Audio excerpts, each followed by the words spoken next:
One of the most common questions we get is why Japan? Why does Japan need missionaries? They're rich, they're prosperous. But what most people don't realize is that Japan is actually one of the largest unreached people groups in the world. There are 127 million people in Japan. Fully 1/3 of them live in an area called the Kanto Plain. Tokyo is one of the largest urban centers in the world.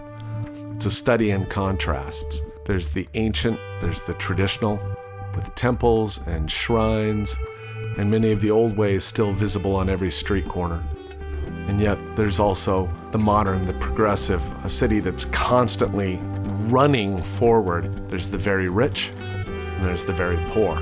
Though Japan is materially well off, it's spiritually very poor. Out of 692 large cities, 86 have only one church, and 10 large cities have no church at all. There's one missionary for every 56,000 Japanese.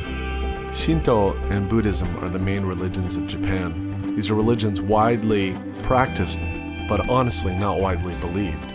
79% of Japanese, when asked if they had to choose a religion, expressed their greatest interest in Christianity.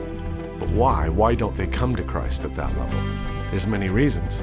After World War II, Hirohito, the emperor, declared to the nation that he was not God. And something was born in the heart of the Japanese at that point, where they began to wonder, well, if this man who was a god isn't anymore, how can we trust anything? And a hopelessness began to enter into the nation.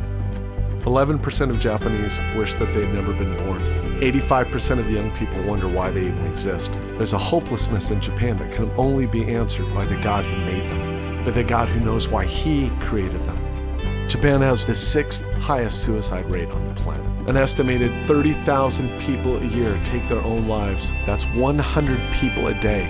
That's 3 people every hour committing suicide in Japan.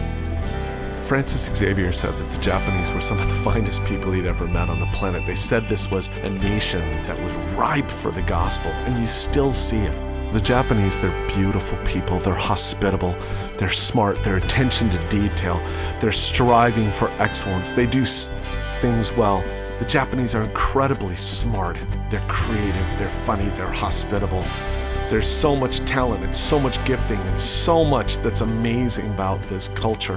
But at the same time, families are breaking down. Fathers work so many hours a week that their kids sometimes see them an hour or less every week. This is a fatherless people, a fatherless generation. There's men and women growing up in this country who don't know who they are. They don't know what it means to be mature. Many Japanese experience hopelessness as an almost constant reality of their life. So what's the answer?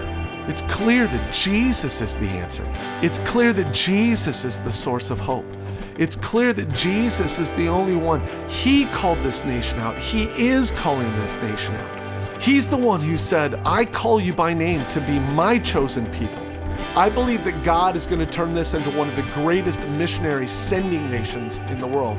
I believe that the Japanese are the key to reaching the rest of Asia and the keys to reaching the Muslim nations. But the only way they're ever going to know is if you come, if you say yes. We need teachers, we need athletes, we need artists. If you have a gift set, we need you to come and bring what the Lord has gifted you with to reach a nation that's on the cusp of revival, that's on the cusp of being released as a sending nation. Why Japan? The real question is, why not Japan?